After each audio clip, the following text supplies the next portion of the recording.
Hi everyone, welcome to the video for module number 3. We're going to be getting into a little bit more detail about developing diversity consciousness. As you've probably noticed, we're moving in and out of the three ovals of diversity skills, diversity awareness, and understanding of diversity. And this week, we're really trying to focus on the overlap, which is the space in which we develop diversity consciousness. But we'll also be reaching out into the three ovals.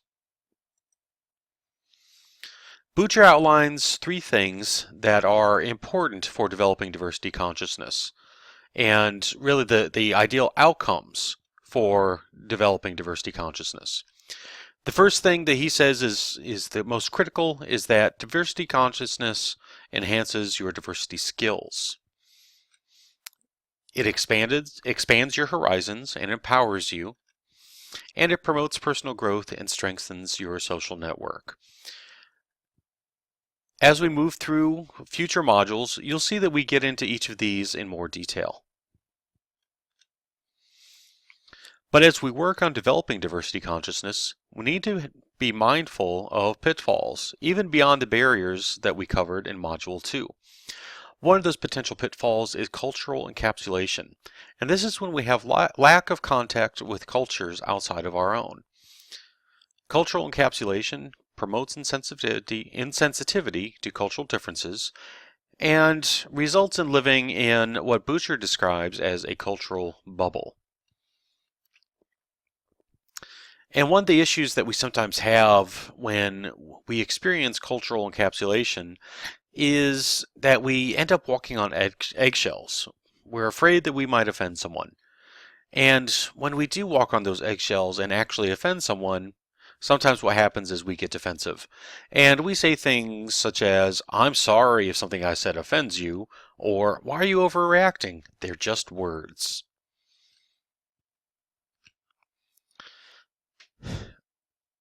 And as we move forward, we do need to keep thinking about the barriers that we covered in Module 2.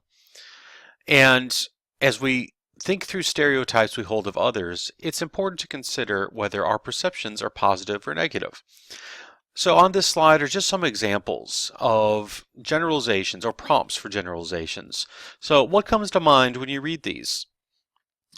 This is posted separately on Canvas so that you can look at this on your own time and think through this. And then after you do it, put it down for a while and come back to it and look critically at what you've written.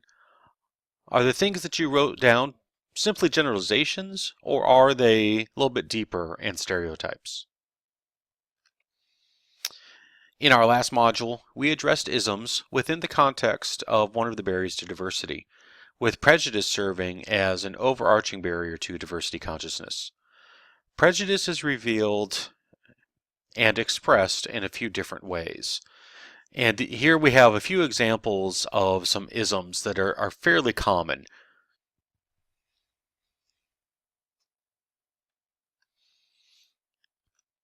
And as we think through prejudice and isms, it's important to think about just exactly how prejudice is revealed. It may be revealed through overt ways, such as through racist remarks or generalizations. Covert ways, which are a little bit harder to pick up on sometimes, and we may not always identify as being prejudicial. And subtle. And subtle are very similar to covert. But a lot of the times, subtle expressions of prejudice really are unintentional, where overt and covert are regarded much more frequently as being intentional displays of prejudice. So we have a challenge to work past cultural encapsulation.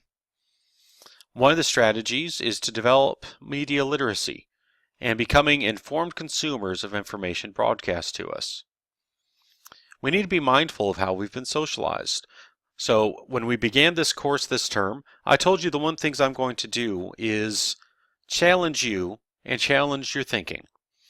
Now again, I'm not trying to suggest that you're going to come out of this course thinking differently or rejecting how you were raised, but it's important to be mindful of how we've been socialized. And then finally, the third strategy for working past cultural encapsulation is working toward diversity consciousness, which obviously is a goal of this course. Now, one of the things that we want to think about within this course in particular, as we talk about diversity in the context of leadership, is not only developing diversity consciousness, but becoming a diversity conscious leader. And in doing this, there are two elements that Butcher mentions. They're practicing the platinum rule and practicing self-monitoring. Well, what do we mean by the platinum rule? Well, depending on your own upbringing and your own background, you may have seen it expressed through various expressions of faith. And Christianity is generally regarded and labeled as the golden rule. Do to others as you would have them do to you. And Judaism is framed a little bit differently, but you can see the underlying message is very similar. And finally, in Islam, you can see that again, a little bit different wording, but the overall message is in line. Then the other element that Butcher mentions is self-monitoring. Self-monitoring is all about paying attention to social cues from other people. And this helps us understand how our own behavior affects other people. And sometimes these are hard lessons to learn. This is when we are called out by colleagues and peers and friends for when we say something that's out of line or do something that's out of line.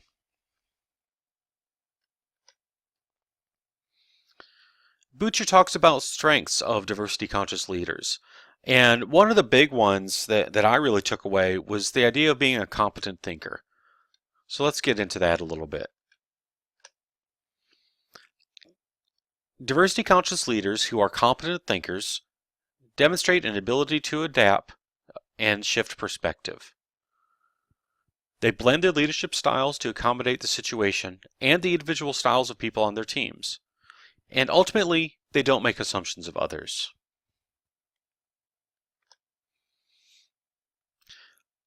As we think about, or as I think about a diversity conscious leader, I think about the responsibilities of leadership. So I've got a question that I want you to think about. What is the most important thing for a leader to do? Just thinking about leadership in general, what comes to mind? What's the number one priority for leaders? Now, how does diversity complicate that most important thing for leaders to do?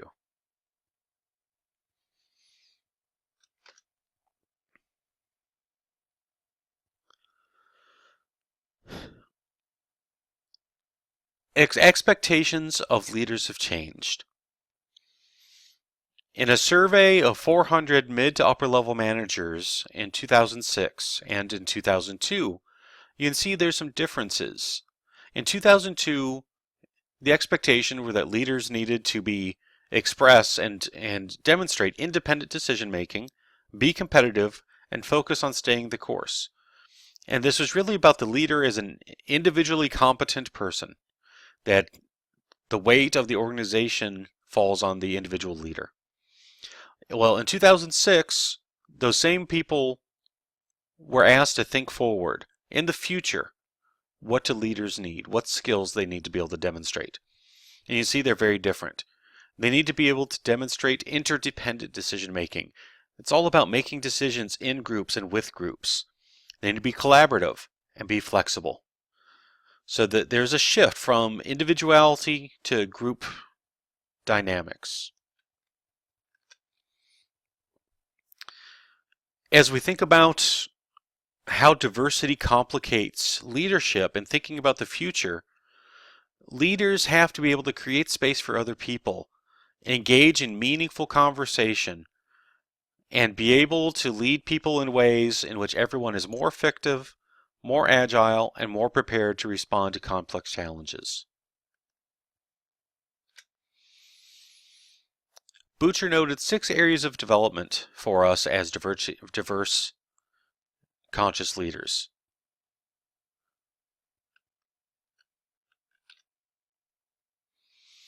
And just getting into one of them quickly.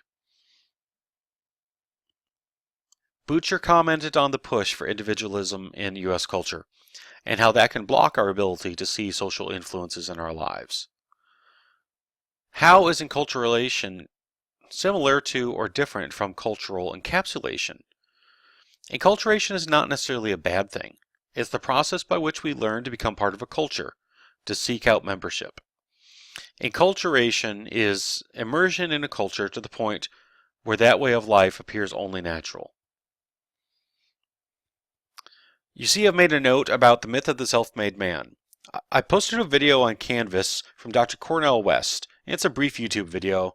I want to make sure that you watch it and think about what Dr. West has to say about this idea of what it means to be self-made and this focus on individualism and really how he fairly quickly dismantles it. And in that video reflects a lot of what we're covering in this module.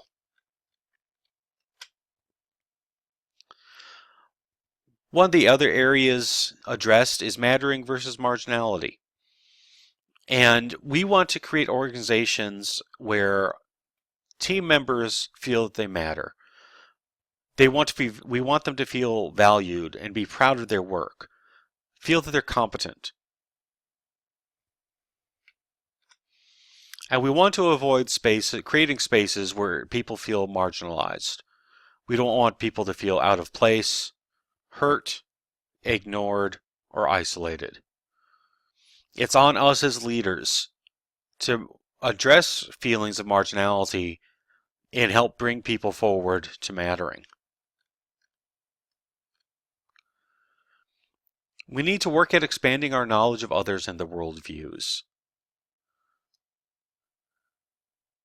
In organizations, we need to take advantage of opportunities to reduce social distance.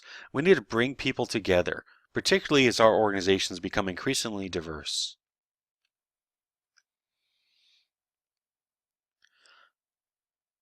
One of the issues that we have is that there are great social disparities across groups. And so we experience and see social inequality. So why do social inequities exist? An example is in ageism, an ongoing practice of mandating retirement when a certain age is reached.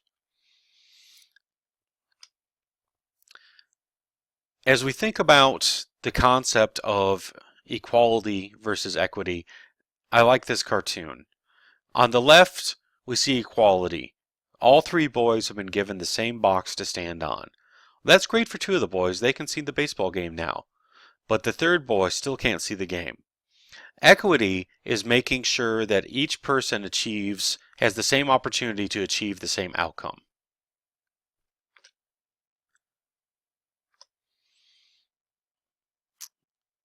In Module 2, I mentioned the concept of white privilege and have posted some videos or some resources on Canvas in Module 2. So I shared this image just as a reminder.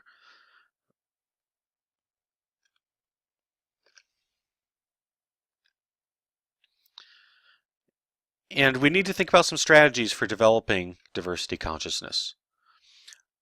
Each of us have to take an active role in educating ourselves. We need to put ourselves in a learning mode in any multicultural setting. Remember that our own life experiences are only one of many important sources of knowledge. Move beyond our own personal comfort zones. Be humble. If a misunderstanding occurs, don't be too hard on yourself. Remember, you're not alone, and never stop learning.